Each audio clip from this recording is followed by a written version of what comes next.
Keseimbangan fisik, emosi, dan waktu. Kiat sehat, saldo sehat. Ketika kehabisan bahan bakar, mobil pun tidak akan berguna. Dengan memiliki ruang untuk bergerak ke belakang, pegas mendapatkan energi untuk melompat ke depan. Dengan kesibukan yang semakin padat, kita justru harus meluangkan lebih banyak perhatian untuk menjaga tubuh, emosi, dan waktu senggang. Belakangan ini fenomena kematian mendadak semakin melonjak, terutama di Korea. Hal yang paling menakutkan dalam kasus kematian mendadak adalah bahwa kita bahkan tidak sempat merasakan gejala apapun sebelumnya. Dengan kata lain, ada tamu tak terduga yang datang dan membawa kita pergi secara tiba-tiba. Kematian mendadak banyak terjadi pada pria berusia sekitar 40 tahun. Dari fakta ini tersirat bahwa penyebab utamanya adalah stres yang berlebihan akibat situasi sosial yang penuh persaingan.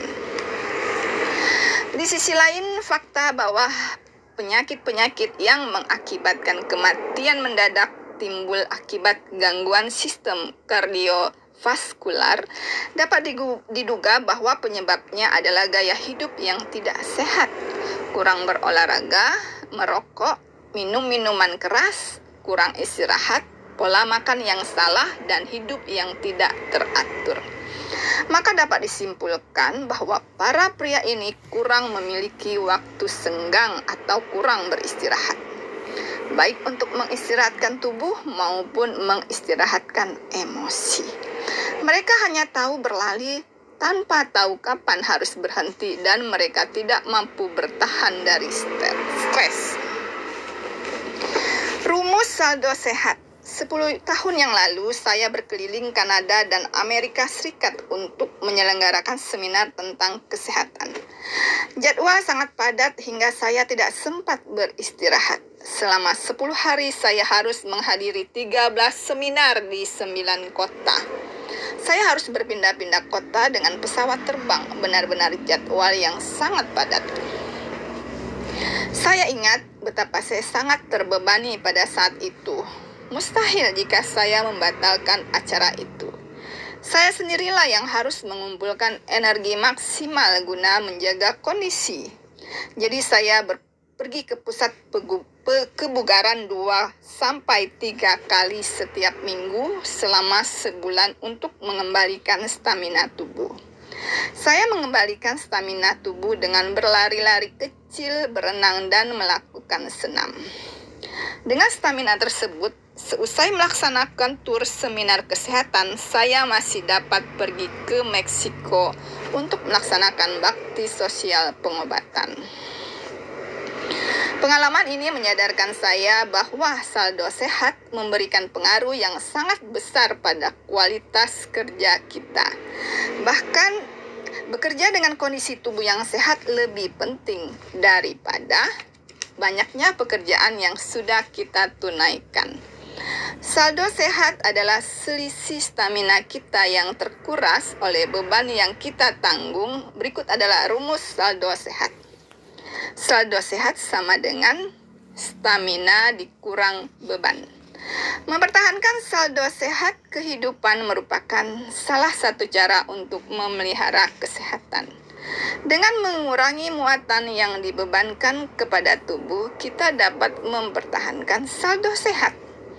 Untuk mengembalikan atau mempertahankan saldo, kita harus meningkatkan stamina tubuh dan mengurangi bebannya. Ketika kita mampu meningkatkan stamina tubuh, bebannya dapat ditingkatkan. Sedangkan saat kita tidak mampu meningkatkan stamina tubuh, kurangilah bebannya. Kita harus selalu menjaga keseimbangan. Jika beban lebih sedikit daripada stamina, kita akan merasa malas dan bosan. Sebaliknya, jika beban lebih banyak daripada stamina, tubuh kita akan ambruk. Jika beban tersebut harus bertambah hingga tidak dapat ditopang oleh tubuh, timbullah penyakit.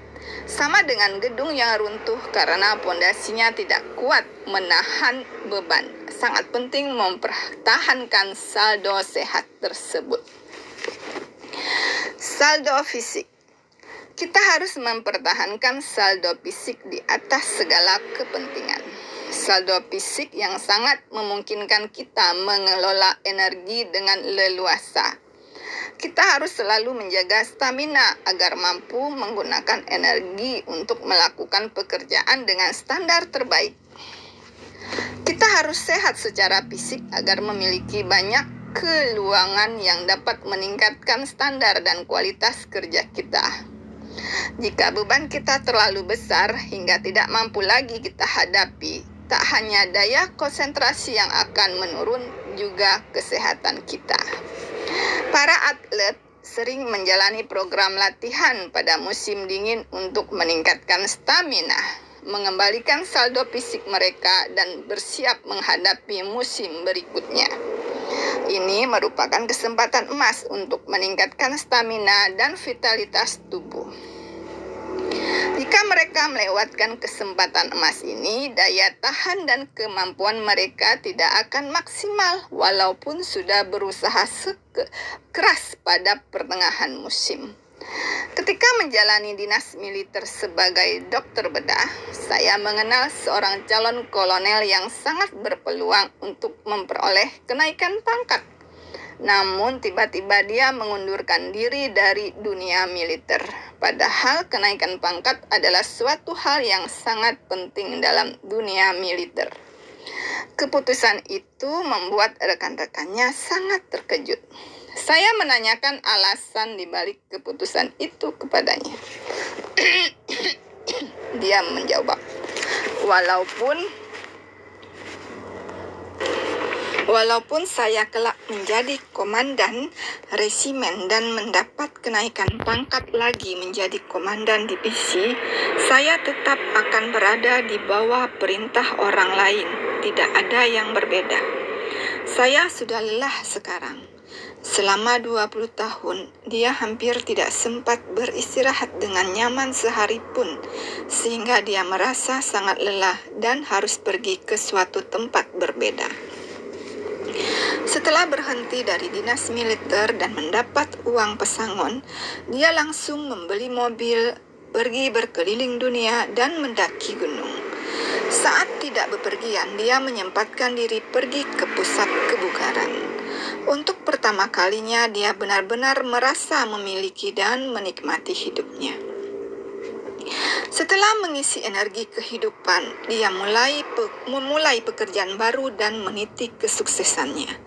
Semua itu berkat stamina tubuh yang optimal dan saldo fisik yang sudah dia kumpulkan selama waktu istirahat tersebut, sehingga dia mampu mengembangkan bisnisnya.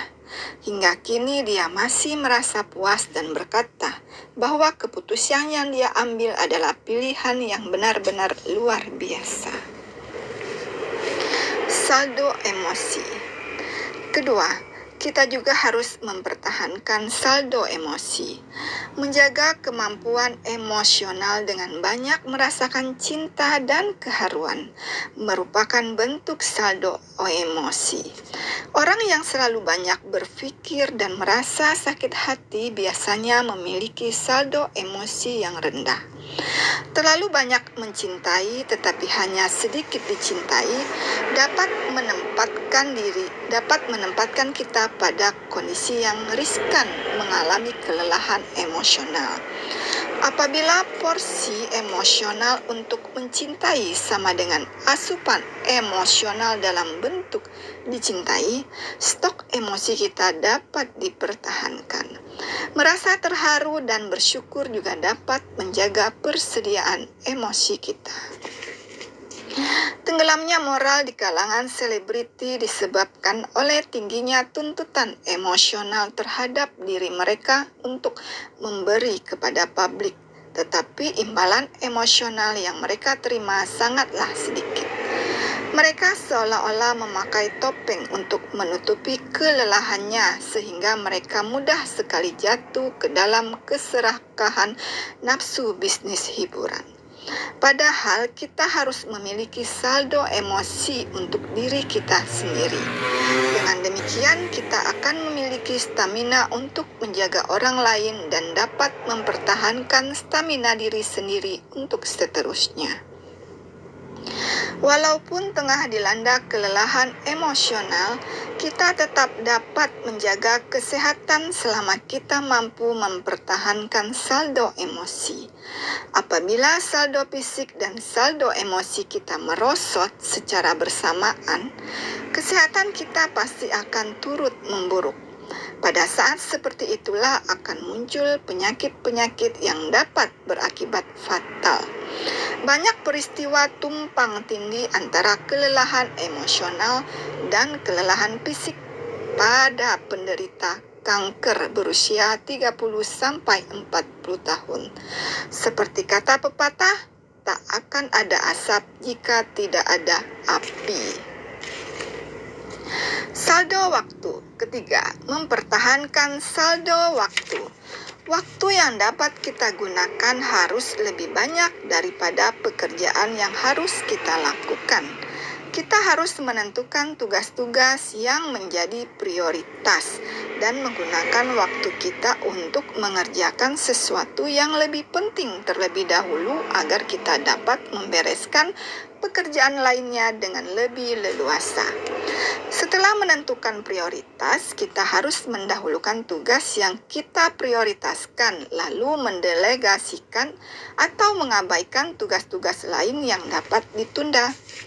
Dengan mempertahankan saldo waktu, daya konsentrasi kita akan meningkat.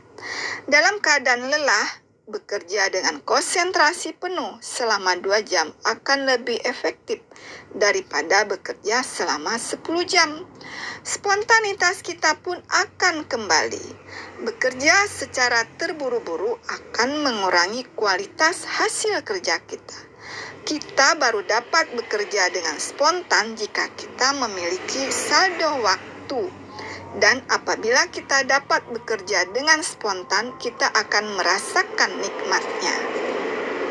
Satu alasan lagi mengapa saldo waktu sangat penting, yaitu agar kita dapat mengambil keputusan yang bijaksana.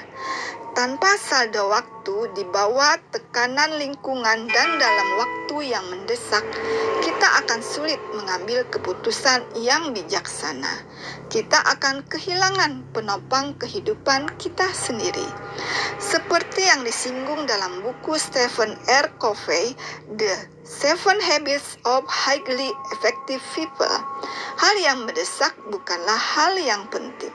Apabila dapat memilih hal-hal yang menjadi prioritas dan terus berkonsentrasi, kita dapat mempertahankan saldo waktu.